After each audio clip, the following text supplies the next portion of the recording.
नमस्कार दोस्तों, आपका स्वागत है आपके अपने चैनल स्टडी वाइन्स ऑफिशियल पर। तो आज की इस वीडियो में हम भारत एक परिचय यानी भारत की भौगोलिक स्थिति और भारत से रिलेटेड जो भी एग्जाम में क्वेश्चन पूछे जाते हैं इस वीडियो में हम कवर करेंगे। हम एमसीक्यू यानी ऑब्जेक्टिव टाइप क्वेश्चन करेंगे।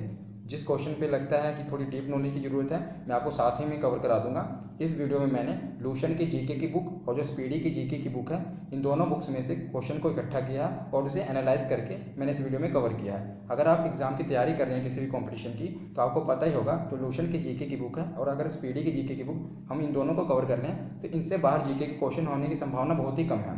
तो हमने इस वीडियो में दोनों ही क्वेश्चन को कवर किया है। तो आप अपने इस चैनल को सपोर्ट करें और इस चैनल को सब्सक्राइब करके बेल आइकन को भी प्रेस कर दें। ये जीके सीरीज़ की पहली वीडियो है। तो चलिए वीडियो को शुरू करते हैं। तो चलिए पहला क्वेश्चन देखते हैं। भारत स्थित है यानी भारत कहाँ पर स्थित है पूरे अगर हम ग्लोब में देखें तो उत्तरी गोलार्ध एवं पूर्वी देशांतर या दक्षिणी गोलार्ध एवं पूर्व पश्चिमी देशांतर। तो इसका ऑप्शन कौन सा सही होगा? पहला वो ए ऑप्शन, उत्तरी गोलार्ध एवं पूर्वी देशांतर। चलिए समझ लेते हैं कैसे, मैं आपको थोड़ा ब्रीफली बता देता हूँ। जैसे ही आप ये देख रहे हैं पूरा ग्लोब तो इसका ये सेंटर वाली लाइन है इसे इक्वेटर यानी भूमध्य रेखा कहा जाता है। तो ये भूमध्य रेखा हमारी पृथ्वी को दो भागों में बांटती है। जो ऊपर वाला भाग है उत्तरी ध्रुव, नीचे वाला भाग दक्षिणी ध्रुव। तो आप हमारे नक्शे में देख रहे हैं ये है भारत, ये भूमध्य रेखा से ऊपर है यानी उत्तरी ध्रुव में है। ये बीच वाली रेखा जो है ये 0 डिग्री पे है। इसके उधर जो है पूर्व है और इधर पश्चिम, पूर्वी देशांतर और पश्चिमी देशांतर। तो ये हमारे ये जो है भारत पूर्वी देशांतर में है। तो उत्तरी गोलार्ध में और पूर्वी देशांतर में भारत स्थित है। तो चलिए नेक्स्ट क्वेश्चन देखते हैं। भारत की आकृति है, तो भारत की आकृति कैसे है? त्रिकोणीय है, गोलाकार है, वर्गाकार है या चतुष्कोणीय है? तो कई लोग इसमें कन्फ्यूज होंगे कि इसे त्रिकोणीय लगा देंगे, पर इसका राइट ऑप्शन कौन सा है? चतुष्कोणीय। अगर आप भारत का मैप ध्यान से देखेंगे तो ये इसके चतुष्कोणीय मतलब 4 कोण, चतुष्कोणीय है। नेक्स्ट क्वेश्चन देखते हैं, काफ़ी इंपॉर्टेंट क्वेश्चन है। भारत का कुल क्षेत्रफल है, तो भारत का कुल क्षेत्रफल आपको बताना है कितना है। काफ़ी बार एग्जाम में क्वेश्चन ये पूछा गया है। तो भारत का कुल क्षेत्रफल है 32,87,263 वर्ग किलोमीटर, यानी इसका ए ऑप्शन सही होगा, 32,87,263 वर्ग किलोमीटर। तो चलिए अब नेक्स्ट क्वेश्चन देखते हैं। भारत का उत्तर से दक्षिण में विस्तार कितना है? तो आपको बताना है कि भारत का अगर हम ऊपर से ऊपरी छोर से देखें, उत्तरी छोर से लेके इसके दक्षिणी छोर तक इसका विस्तार कितना है, इसकी लंबाई कितनी है? तो इसकी लंबाई उत्तरी कितनी है? 3214 किलोमीटर। या मैप में देख रहे हैं इसके यहाँ से लेके यहाँ तक इसकी लंबाई कितनी है, इसकी लेंथ कितनी है? 3214 किलोमीटर। नेक्स्ट क्वेश्चन देखते हैं। भारत का पूर्व से पश्चिम में विस्तार कितना है? तो भारत का पूर्व से पश्चिम में विस्तार कितना है? उत्तर से दक्षिण में हमने देख लिया 3214 किलोमीटर है और पूर्व से पश्चिम में कितना किलोमीटर है? 2933 किलोमीटर यानी 2933 किलोमीटर। आपको दोनों ही याद रखनी है। तो चलिए नेक्स्ट क्वेश्चन देखते हैं। भारत के द्वीपों की कुल संख्या कितनी है? तो जैसे ये भारत की आप स्थलीय सीमा पूरी देख रहे हैं मैप में, तो भारत के पास द्वीप भी हैं। जैसे आपने सुना होगा अंडमान निकोबार, लक्षद्वीप, ये सब द्वीप हैं, छोटे छोटे टापू होते हैं। जैसे आप ये साइड में देख रहे हैं ये वाले, ये द्वीप हैं। ये इस साइड भी द्वीप है, ये देखो छोटे छोटे बिंदु टाइप के। तो भारत के द्वीपों की कुल संख्या कितनी है? तो कितनी संख्या है भारत के द्वीपों की? टोटल संख्या है 247। ये ऑप्शन इसका सही होगा। मैं आपको साथ में थोड़ी इसकी कुछ ब्रीफ इन्फॉर्मेशन भी बता देता हूँ।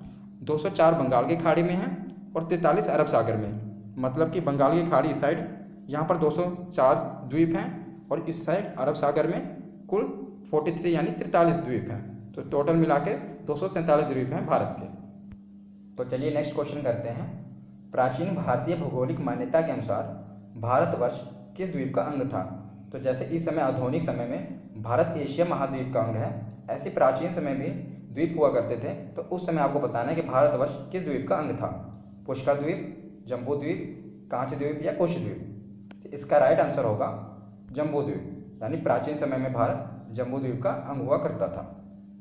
नेक्स्ट क्वेश्चन देखते हैं। इंडियन स्टैंडर्ड टाइम और ग्रीनविच मीन टाइम में कितना का अंतर है? तो जो यूनिवर्सल टाइम यानी ग्रीनविच टाइम और इंडियन स्टैंडर्ड टाइम, इसमें कितने का अंतर है? तो इसका जो राइट आंसर होगा 5 घंटे 30 मिनट का। तो चलिए मैं आपको थोड़ा मैप में समझा देता हूँ इसे ब्रीफली। या मैप देख रहे हैं, ये वर्ल्ड मैप है। इसमें आप ये वाली लाइन देख रहे हैं, ये 0 डिग्री पर है। तो 0 डिग्री देशांतर रेखा को ही ग्रीनविच रेखा कहते हैं। इसी से समय का निर्धारण होता है। आप देखते हैं कभी भारत में अगर 4 बज रहे हों तो ऑस्ट्रेलिया में समय कुछ और हुआ होता है। तो इसी रेखा से ये जो 0 डिग्री पर है इसे ग्रीनविच रेखा कहते हैं। इसी से टाइम का डिसाइड होता है। मान लीजिए यहाँ पर जो इस रेखा पर जो देश आ रहे हैं, मान लो यहाँ पर 12 बज रहे हैं रात के, तो इससे आगे जो आप ये रेखाएं देख रहे हैं ये वाली, अब अगर मैप को ध्यान से देखेंगे तो उस पर 2 प्रकार की रेखाएं होंगी, एक हॉरिजॉन्टल होगी, एक वर्टिकल रेखा होगी। आप देखेंगे तो जो हॉरिजॉन्टल रेखा होती है उसे अक्षांश रेखाएं कहते हैं, और जो वर्टिकल रेखा होती है उसे देशांतर रेखाएं कहते हैं। तो ये आप जो देशांतर रेखाएं देख रहे हैं इस पर बनी हुई हैं, इसमें इस एक से अगली देशांतर रेखा में 30 मिनट का अंतर होता है। तो मान लो यहाँ पर 12 बज रहे हैं, तो जो अगली देशांतर रेखा है उस समय वहाँ पर 12:30 बज रहे होंगे। तो ऐसे आगे करके जो हमारा भारत यहाँ पर आ रहा है, आप देखोगे तो भारत में 5.5 घंटे का फर्क पड़ जाता है यहाँ पर आते आते। इसी प्रकार ऑस्ट्रेलिया में और आगे, इससे पीछे क्या होता है, समय माइनस में होता है। यहाँ पर 12 बज रहे हैं तो वहाँ 11:30 बज रहे होंगे, उससे पहले 11 बज रहे होंगे, और आगे समय प्लस में होता है, पीछे माइनस में होता है। आशा करता हूँ आप समझ गए होंगे। तो जो भारत का 5 घंटे 30 मिनट है ये प्लस में है, मतलब आगे की ओर चलता है, ये इंडियन स्टैंडर्ड टाइम के हिसाब से है। तो चलिए नेक्स्ट क्वेश्चन देखते हैं। भारत का क्षेत्रफल विश्व के कुल भौगोलिक क्षेत्रफल का कितना है? तो जो भारत का क्षेत्रफल है, जो भारत के पास लैंड है, वो जो पूरे वर्ल्ड के पास लैंड है उसका कितना प्रतिशत है? तो इसका राइट आंसर क्या होगा? इसका राइट आंसर होगा बी ऑप्शन, 2.4%। तो भारत का क्षेत्रफल कितना है विश्व का? 2.4%। नेक्स्ट क्वेश्चन देखते हैं। भारत में कितने राज्य समुद्र तट रेखा पे हैं? यानी जो भारत के कितने राज्य हैं जिनके जो समुद्र के साथ लगते हैं, समुद्र तट रेखा में कितने राज्य हैं? इसका आप राइट आंसर बताइए कितना होगा? इसका राइट आंसर होगा ऑप्शन सी 9। कौन कौन से हैं मैं आपको बता देता हूँ। गुजरात, आंध्र प्रदेश, तमिलनाडु, केरल, महाराष्ट्र, उड़ीसा, पश्चिम बंगाल, कर्नाटक और गोवा। ये सभी राज्य समुद्र के साथ लगते हैं, इनकी तट रेखा समुद्र के साथ लगती है। तो कितने राज्य हैं? 9 राज्य हैं, आप इन्हें याद रखिएगा। तो चलिए नेक्स्ट क्वेश्चन देखते हैं। भारत में निम्नलिखित में से किस राज्य की तट रेखा सबसे लंबी है? तो जो समुद्र के साथ जो तट रेखा लगती है, तो किस राज्य की तट रेखा सबसे लंबी है? आपको बताना महाराष्ट्र, गुजरात, केरल या पश्चिम बंगाल। तो जो इसका राइट आंसर होगा वो होगा गुजरात। आपको मैं मैप में दिखाता हूँ। ये जो मैप में आप देख रहे हैं ये गुजरात है। तो इसकी जो ये तट रेखा है ये सबसे लंबी है। भारत के जो गुजरात राज्य है इसकी तट रेखा ही सबसे लंबी है। नेक्स्ट क्वेश्चन देखते हैं। भारत का दक्षिणतम बिंदु कौन सा है? तो मतलब जो भारत का दक्षिणी छोर है तो सबसे दक्षिणतम बिंदु कौन सा है? कई लोग इसमें कंफ्यूज होंगे कि जो कन्याकुमारी है वही भारत का दक्षिणतम बिंदु है। तो मैं आपको बता दूं कि इससे पहले मैंने आपको बताया था ना कि भारत के पास द्वीप भी हैं 247, जो द्वीप हैं वो भी भारत का ही हिस्सा है। तो बताइए आप भारत का दक्षिणतम बिंदु कौन सा है? तो इसका क्वेश्चन होगा इंदिरा पॉइंट, इसका आंसर होगा। आपको दिखाता हूँ, ये मैप है जो, एक मिनट रुकिए, ये देखिए। तो यहाँ पर ये जो द्वीप हैं, ये वाला पॉइंट जो है ये इंदिरा पॉइंट है। ये जो अंडमान निकोबार के अंदर आता है, आइसलैंड के अंदर, ये इंदिरा पॉइंट है। तो ये भारत का सबसे दक्षिणी बिंदु है। नेक्स्ट क्वेश्चन देखते हैं। निम्नलिखित में से किस भारतीय राज्य की समुद्र तटीय सीमा सबसे छोटी है? पहले आपको बताया कि सबसे लंबी रेखा कौन सी थी, गुजरात की। अब आपको बताना सबसे छोटी किसकी है समुद्र तट रेखा। तो यह है गोवा की। आपने देखा ही होगा मैप में, गोवा छोटा सा बिंदु सा ही है, तो इसकी समुद्र तट रेखा सबसे छोटी है। अब नेक्स्ट क्वेश्चन आपको बताना है। भारत की सबसे लंबी अंतर्राष्ट्रीय सीमा किस देश के साथ है? मतलब भारत की जो बाउंड्री है वो सबसे ज़्यादा किस देश के साथ लगती है? तो इसका राइट आंसर क्या होगा? बांग्लादेश। चीन नहीं होगा, बांग्लादेश होगा। तो आपको बता दूं कितनी इसकी दूरी है। तो इसकी लेंथ है 4156 किलोमीटर, यानी 2582 माइल्स इसकी दूरी है। 4156 किलोमीटर किसकी? बांग्लादेश की। इसी की अंतर्राष्ट्रीय सीमा भारत के साथ सबसे ज़्यादा लगती है। तो चलिए नेक्स्ट क्वेश्चन देखते हैं। भारत के कितने राज्यों से कर्क रेखा होकर गुजरती है? तो भारत के कितने राज्य हैं? काफ़ी इंपॉर्टेंट क्वेश्चन है, जिनसे कर्क रेखा होकर गुजरती है। तो इसका जो राइट आंसर होगा जो होगा 8 राज्य। 8 राज्यों से कर्क रेखा होकर गुजरती है। कौन कौन से राज्य हैं चलो मैं आपको बता देता हूँ, क्योंकि एग्जाम में पूछे जाते हैं। तो कई लोग इसको ट्रिक से याद करते हैं। आपको ट्रिक से याद नहीं करना, बस आपके दिमाग में मैप होना चाहिए, भारत का मैप होना चाहिए, उसके राज्य आपके दिमाग में होने चाहिए कौन सा राज्य कहाँ पर है। जैसे मैं आपको मैप में दिखाता हूँ, आप बस ये देखिए ये है कर्क रेखा, भारत की बिल्कुल सेंटर से गुजर रही है ना कर्क रेखा। तो बस आपको जो भारत के सेंटर में जो राज्य आ रहे हैं उनको देखते जाना है। शुरुआत करनी है आपको गुजरात से, पहला राज्य गुजरात, उसके बाद ये रेखा जा रही आगे राजस्थान पे, आप देख रहे हैं राजस्थान के बाद मध्य प्रदेश के बगल में कौन सा है? छत्तीसगढ़ के बगल में कौन सा है? झारखंड से होते हुए आगे कहाँ जा रही है? पश्चिम बंगाल। बाकी 2 नॉर्थ ईस्ट के राज्य हैं, एक है त्रिपुरा और एक है मिजोरम। बस आपको याद हो जाएंगे, गुजरात, राजस्थान, फिर मध्य प्रदेश, फिर छत्तीसगढ़, आगे झारखंड में, झारखंड से पश्चिम बंगाल होते हुए त्रिपुरा और मिजोरम, इन्हीं 8 राज्यों से होकर गुजरती है। तो कई लोग इसे रटने लगते हैं, ट्रिक से याद करते हैं। आपको ट्रिक से याद करने की कोई ज़रूरत नहीं है, बस आप अपने दिमाग में इस मैप को रखिए और याद रखिए कौन सा राज्य कहाँ पर है, क्योंकि ये सेंटर से होकर गुजरती है। तो जो सेंटर वाले राज्य हैं बस उन्हीं को याद रखना। चलिए नेक्स्ट क्वेश्चन देखते हैं। हैदराबाद का जुड़वा नगर है। ये काफ़ी इंपॉर्टेंट क्वेश्चन है, अभी ग्रुप डी में भी ये क्वेश्चन पूछा गया था। आपको ये बताना है कि हैदराबाद का जुड़वा नगर है, किसे हैदराबाद का जुड़वा नगर कहा जाता है। इसका राइट आंसर होगा सिकंदराबाद। सिकंदराबाद को ही हैदराबाद का जुड़वा नगर कहा जाता है। नेक्स्ट क्वेश्चन देखते हैं। निम्नलिखित में से कौन सा राज्य पहले नेफा के नाम से जाना जाता था। तो कौन सा राज्य आपको बताना है जिसे पहले नेफा के नाम से जाना जाता था। इसका राइट आंसर होगा अरुणाचल प्रदेश। अब इसका नाम अरुणाचल प्रदेश है, पहले इसे नेफा के नाम से जाना जाता था। तो चलिए नेक्स्ट क्वेश्चन देखते हैं। निम्नलिखित में से कौन से भारतीय राज्य में प्रातः काल में सूर्य की किरणें सबसे पहले पड़ती हैं। तो आपको बताना कौन सा ऐसा राज्य है भारत का जिसमें सुबह सबसे पहले सूर्य की किरण पड़ती है। तो लॉजिकली भी सोचा जाए तो इसका आंसर होगा अरुणाचल प्रदेश, क्योंकि ये भारत के सबसे पूर्वी हिस्से में है। तो फिर तो इसी पे ही सबसे पहले सूर्य की किरण पड़ेगी, तो इसका राइट आंसर होगा अरुणाचल प्रदेश। तो चलिए अब ये क्वेश्चन देखते हैं। कौन सा राज्य उत्तर पूर्वी राज्य की 7 बहनों यानी 7 सिस्टर्स का भाग नहीं है। आपको पता होगा कि जो उत्तर पूर्वी राज्य हैं 7 राज्यों उन्हें 7 सिस्टर के नाम से भी जाना जाता है। तो आपको बताना है कि इस ऑप्शन में से कौन सा ऐसा राज्य है जो उन 7 सिस्टर में से नहीं है। मेघालय, पश्चिम बंगाल, अरुणाचल प्रदेश या त्रिपुरा, आपको इसका बताना है कौन सा नहीं है। तो इसका राइट आंसर होगा पश्चिम बंगाल। जो पश्चिम बंगाल है ये 7 सिस्टर का पार्ट नहीं है। तो चलिए मैं आपको मैप में दिखा देता हूँ कौन कौन से हैं 7 सिस्टर, क्योंकि काफ़ी बार एग्जाम में ये पूछा गया है। ये देखिए मैप में, ये आप देख रहे हैं साइड में मैंने, ये पूरा इंडिया का मैप है। ये वाला पोर्शन जो रेड कलर का हाईलाइटेड है, ये वाला देखिए यहीं पर है। जो नॉर्थ ईस्ट के 7 राज्य हैं जिन्हें 7 सिस्टर के नाम से जाना जाता है, मेघालय, असम, अरुणाचल प्रदेश, नागालैंड, मणिपुर और मिजोरम और त्रिपुरा। तो इसे याद करने की चलो मैं आपको ट्रिक बता देता हूँ। इसकी एक ट्रिक है जिससे हम इसे आसानी से याद कर सकते हैं। तो क्योंकि एग्जाम में बार बार पूछा जाता है तो मैं आपको इसकी ट्रिक बताता हूँ। इसकी ट्रिक है एटीएम आना आना मम्मी, एटीएम आना मम्मी। इसे हम इन्हें याद रख सकते हैं कैसे।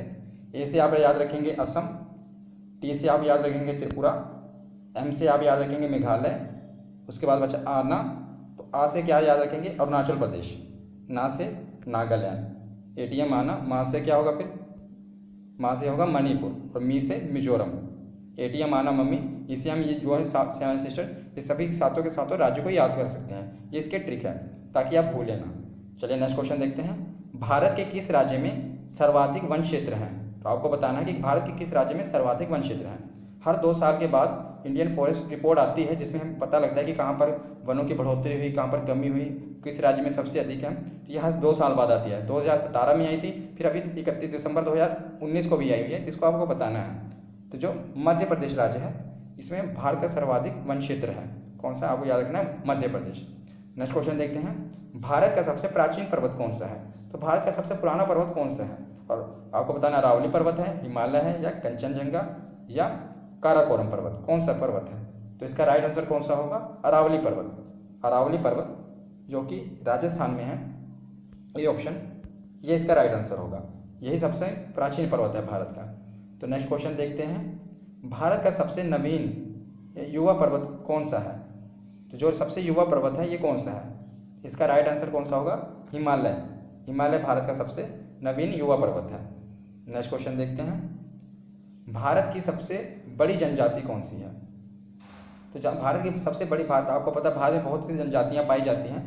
इसके ऊपर मैंने एक अलग से वीडियो भी बना रखी है, अगर आपने अभी तक उसे नहीं देखा उससे भी जाकर देख लें, क्योंकि भारत की जनजातियों पे काफ़ी बार एग्जाम में क्वेश्चन पूछा गया है। मैंने उस वीडियो में ट्रिक से समझाया है, मैप की सहायता से अच्छे से समझाया है कौन सी जनजाति कहाँ पर पाई जाती है और इसे कैसे याद करना है। आप उससे भी जाकर जरूर देख लेना, मैं डिस्क्रिप्शन में भी उसका लिंक प्रोवाइड कर दूँगा आपको। तो आपको बताना है भारत की सबसे बड़ी जनजाति कौन सी है। इसका राइट आंसर होगा गोंड, जो कि मध्य प्रदेश में पाई जाती है। ये भारत की सबसे बड़ी जनजाति है। अब नेक्स्ट क्वेश्चन देखिए। लक्षद्वीप में द्वीपों की संख्या कितनी है। तो जो लक्षद्वीप है उसमें बताना है आपको इसमें द्वीपों की संख्या कितनी है। ये केंद्र शासित प्रदेश आपको पता ही होगा। इसमें द्वीपों की संख्या है 36 द्वीप। तो लक्षद्वीप में 36 द्वीप पाए जाते हैं। अब आप बताइए लक्षद्वीप की राजधानी कौन सी है। तो लक्षद्वीप की कौन सी राजधानी है, कावारत्ती। कौन सी, कावारत्ती। अक्सर हम राज्यों की तो राजधानियाँ याद कर लेते हैं, पर जो केंद्र शासित प्रदेश हैं उनकी राजधानियाँ याद नहीं करते। तो चलिए मैं आपको इकट्ठे बता देता हूँ कि जो सभी केंद्र शासित प्रदेश हैं उनकी राजधानी कौन कौन सी हैं। तो जो राष्ट्रीय राजधानी क्षेत्र दिल्ली है उसकी तो राजधानी नई दिल्ली, और जो चंडीगढ़ है उसकी राजधानी चंडीगढ़ ही है, और जो दमन और दीव है इसकी राजधानी कौन सी है, दमन। नेक्स्ट देखते हैं दादरा और नगर हवेली। दादरा नगर हवेली की राजधानी कौन सी है, सिलवासा, काफ़ी बार एग्जाम में पूछी जाती है। नेक्स्ट देखते हैं लक्षद्वीप, इसकी राजधानी कौन सी है, अभी हमने कवर की, कावरत्ती। पांडिचेरी की राजधानी कौन सी है, पुडुचेरी। अंडमान और निकोबार समूह की राजधानी कौन सी है, पोर्ट ब्लेयर। तो अंडमान और निकोबार की राजधानी कौन सी है, पोर्ट ब्लेयर। जम्मू और कश्मीर और लद्दाख अभी अलग हुए, आपको पता है, ये भी अब केंद्र शासित प्रदेश बन गए हैं। तो जम्मू और कश्मीर की राजधानी कौन सी है, श्रीनगर, और लद्दाख की राजधानी कौन सी है, लेह। तो ये थी केंद्र शासित प्रदेश की राजधानियाँ। तो आशा करता हूँ आपको ये वीडियो पसंद आई होगी। इससे पहले भी मैं जीके की वीडियो बनाता रहता हूँ, करंट अफेयर की वीडियो बनाता रहता हूँ, और मैंने साइंस के भी जो एनसीईआरटी साइंस के क्वेश्चन है उसकी भी प्लेलिस्ट में वीडियो डाली हुई है। तो आप उन्हें भी जाकर अपने इस चैनल स्टडी वाइज ऑफिशियल पर देख लें। तो अपने इस चैनल को सपोर्ट करें और सब्सक्राइब करके बेल आइकन भी प्रेस कर दें। ये जीके सीरीज़ की पहली वीडियो थी, आगे भी हम कंटिन्यू करेंगे। आप आगे की वीडियो के लिए अपने इस चैनल को सब्सक्राइब जरूर करें। Thank you.